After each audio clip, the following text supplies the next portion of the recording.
ऐसे एक चोर आकर के एक नेक व्यक्ति के घर पर रुक गया, राह चलता अतिथि बनके। अब उस नेक व्यक्ति ने उसको एक नेक अतिथि जाना, क्योंकि वो स्वयं नेक था। उसने उसको चोर नहीं माना, खाना खिलाया, बढ़िया वस्त्र दिए, सर्दियों के दिन थे, अपने घर में चौक में सोया जहाँ आप सो रहा था।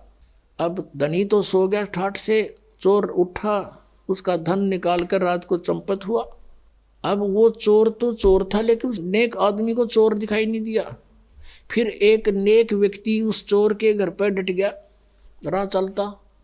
अब उसने रोक लिया, रुक गया।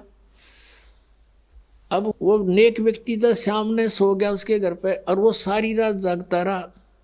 कदे यूँ चोरी कर ले जा रात ने, कदे चोरी कर ले जा रात ने, नो जागता रहा, क्योंकि वो दोष उसमें खुद विद्यमान था, उस नेक व्यक्ति में नहीं था, अतिथि में। और भी बहुत से प्रमाण परमात्मा ने दिए कि एक साधु किसी लड़की को पीटा जा रहा था, नगर के लोग उसको मार रहे थे, संत वहां पर पहुंच गए, वो बड़े सिद्ध पुरुष थे, सबको पता था कि इसकी वचन में शक्ति है। उसने कहा कि भाई बच्चों क्या हो गया, क्यों मार रहे हो उस बेटी को।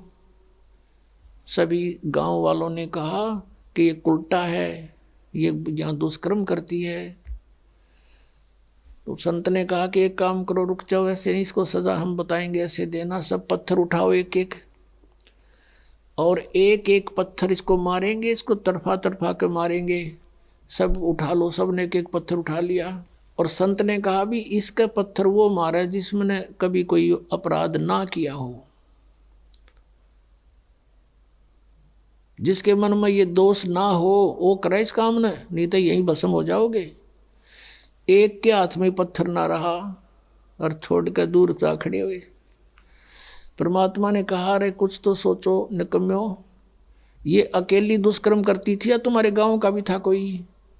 नीचे मुंह कर लिया, उसको क्यों नहीं पीट रहे तुम। तो कहने का भाव ये पुण्यात्माओं, हम जब भगत बनाएंगे, परमात्मा के मार्ग में चलेंगे, तो इस तरह की सांसारिक बाधाओं से भी हमने निपटना होगा, और प्यार के साथ, इस ज्ञान के साथ हमने आगे बढ़ना है। अब वह लड़की आने लगी, लेकिन इतना ज्ञान सुनकर भी बुद्धि भ्रष्ट व्यक्ति उसी तरह व्यवहार करते रहे उस बेटी से। परमात्मा की आत्मा दुख पाई कि ये दुष्ट अभी समझे नहीं मैं क्या कहना चाहता हूँ। अरे जब इनके इतने कष्ट थे, सब सो जिक्र करा करते हैं, भगवान हमें ऐसे सुख हो गया, मुझे ऐसे सुख हो गया, आपकी दया होगी, हमारे तो बुरा हाल हो रहा था, आपने बसा दिए। और आज स्वयं ये प्रभु पा के गए यहाँ पर अरेंजमेंट करने वाले। तो परमात्मा ने क्या किया, वह लड़की को बहुत तंग करने लगे। तो परमेश्वर क्या करने लगे, उस लड़की के घर पर जान लगे, बेटी मैं आऊँगा वहाँ तेरे घर पे। अब वो बदनाम क्षेत्र, और वहाँ कबीर परमेश्वर जावे, और चौक में बाहर चारपाई लगा ले, आंगन में मेन गली के ऊपर गेट, वहाँ सामने चारपाई लगा कर बैठ जा, लड़की बैठ जा सामने, लड़की के पैरों पे पैर रखकर वो पैर दबा, और परमात्मा उसके सांथलों पर पैर रख कर बैठ गए। और वो चेले जा न देखे, खे दे ही जा, और भी बताऊँ, कहा जा दिखाऊँ तेरे गुरु जी के कारनामे। अब कहने का भाव यह है कि परमात्मा ने सोची या सुर अच्छी ना होती, लाइन का एक कब परीक्षा कर लो, किसी एक भक्त रह रहेंगे। उनको समझ चुके थे कुछ हद तक आदरणीय रविदास साहिब जी, और वो ज़्यादातर कबीर साहिब के साथ ही रहते थे। रविदास जी से कहा कि भगत एक काम कर, एक हाथी ले आ किराए पे, हाथी किराए पे ले आई, और उस लड़की से कहा बेटी कल तो पूरा श्रृंगार करके आ जाना। अब ठीक पिताजी, जो आपकी आज्ञा, आपकी बेटी हाजिर रहेगी। तो उसने ऐसे अपना सारा श्रृंगार किया। और परमात्मा कबीर जी ने क्या किया, एक बोतल में गंगा जल भर लिया, सफ़ेद बोतल में, लड़की को बिठा लिया बीच में, और हाथी के ऊपर रविदास जी को बना दिया ड्राइवर यानी पीलवान, और आप बैठ गए पिछले साइड में, और लड़की के कंधे पर हाथ रख लिया, आधा लटके नु आगे ने चेस्ट की तरफ, और एक हाथ में वह गंगा जल और बोतल पीवे नू, और उस लड़की नो करे उड़ो बैठे बैठे। अब परमात्मा ने कहा उसको, रविदास जी को, कि मेन बाजार में के काट दिया अपनी गाड़ी को, अब मेन बाजार में के काट दिया परमात्मा ने वो हाथी, और जो देखा वो अरे कौन है यो भाई, सरेआम वैश्यावृत्ति शुरू करती। क्यों कबीर है जो लाया धानक कबीर भगवान बतावे थे, उनके चेल्यान लाओ बुला बुला के कि आजा तेरे गुरु जी के कारनामे दिखाते हैं। वो तो उनसा देखा नू कहे ना, मैं तो वहीं जाया करता कदे कदे, मैं ना जाता था वहां पर, मुझे तो फलाना लेके गया था एक दिन। इस तरह कहने का भाव ये है कि 64 लाख का ग्रुप हो गया था, और इस लीला न देख के एक नहीं पाया टोया भी, सब विमुख हो गए परमात्मा से। अब क्या बताते हैं आदरणीय गरीबदास साहब जी, कहते हैं परमेश्वर ने यह लीला किस लिए की थी कि बड़ुआ बड़ुआ सब कहें कोई न जाने खोजी, दास गरीब कबीर कर्म यो डारे सिर का बोझे। सब उसको बड़ुआ बड़ुआ कहने लगे परमात्मा को, कोई गहराई से समझ नहीं सका ये लीला क्यों की थी कि दास गरीब, गरीबदास साहब जी कह रहे हैं कि कबीर कर्म और डाल सिर का बोझ, के ये 64 लाख का वजन धर लिया सिर के ऊपर, एक भी चेला नहीं ये मोक्ष होने दोगा। कहते इनको अपने सिर से पटक रहा है इनको नीचे। अब परमात्मा उनसे कहा करते थे कि जब तुम्हारा विनाश होया पड़ा था, किसी को कोई दुख था, किसी को कोई दुख था, जब तो मैं भगवान था और आज मैं शैतान हो गया, इतनी बुद्धि काम करती है तुम्हारी। अब पुण्यात्मा, वहाँ विमुख होने के 2 कारण होते हैं, गुरु से विमुख होने के 2 कारण होते हैं। एक तो गुरुद्रोही बन जा, और एक वैसे अपना कोई किसी कारण से गुरु के प्रति दोष ना रख कर उन्हें छोड़ जा मार्ग ने, तो उसमें अंतर होता है। गुरुद्रोही जो होते हैं, गुरु में दोष निकाल कर, उस 64 लाख के 64 लाखों ने गुरुजी में दोष नहीं माना था, लेकिन लोक लाज से जाना बंद कर दिया।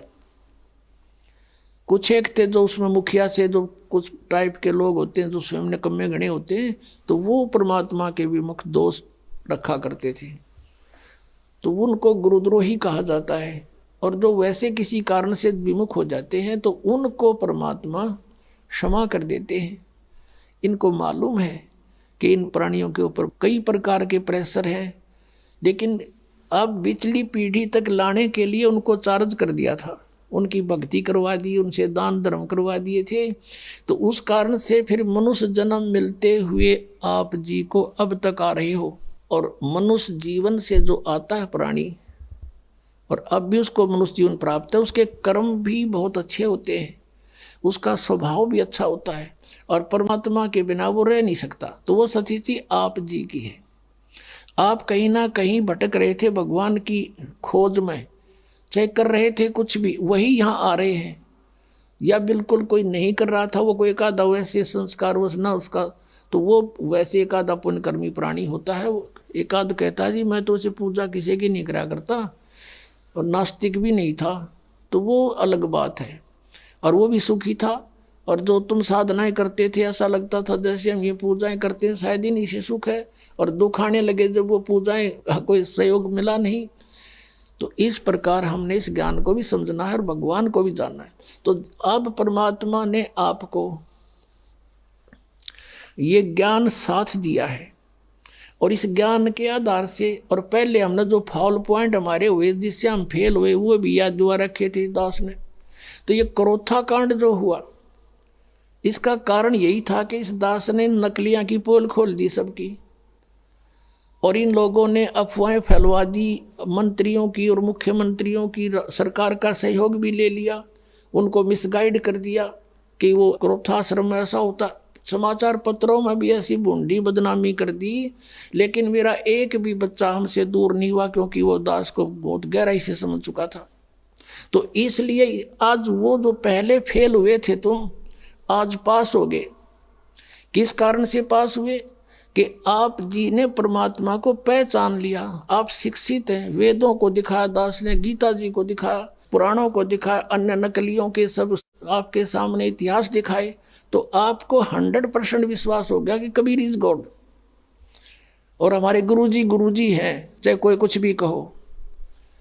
तो इस प्रकार से वो जो पहले हम फाउल हुए थे, ईब ना हुए, तो अब हम पार हो जाएंगे। हमने भगवान को पहचान लिया, कबीर परमात्मा को परमात्मा मान लिया, और ऐसे बिना हम आगे चल नहीं सकते थे। ऐसी बेहुदी अफवाहें फैलाई गई थी समाचार पत्रों के माध्यम से, मीडिया के चैनलों के माध्यम से। यदि अब नया भक्त कोई आया हो और उनको देख ले तो आज भी नफरत हो सकती है उसको, लेकिन मेरे साथ जितने भी लाखों की संख्या में थे, एक भी वापस नहीं हुआ, क्योंकि ये बहुत अच्छी तरह समझ चुके थे। दास ने इनको तोते की तरह पढ़ा रखा था, या बैठा बैठा के, जैसे ही बाप के साथ प्रयत्न हो रहा है।